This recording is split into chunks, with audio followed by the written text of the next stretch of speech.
Hey guys! Welcome back sa ating channel and excited na ako mag-unbox sa inyo. I-share ko lang sa inyo ang dumating nating package. Actually, matagal ko ito in-order.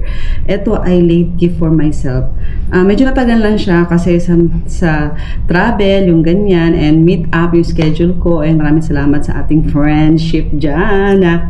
Hay, lagi talaga kinukuha na natin ang items. Anyway, so nabuksan ko na siya. For sure, pag na-upload ko tong video na to, nalagay ko na yung unboxing sa TikTok. So, eto siya guys. Yung Louis Vuitton vanity bag. So, my God. So, tignan niyo, walang masabi. May nakakaangat, nakakaluwag sa buhay. Chares. Pinikit mata lang natin to guys. So, wag kayo dyan. And, meron pa tayong isang ba. Ito siya.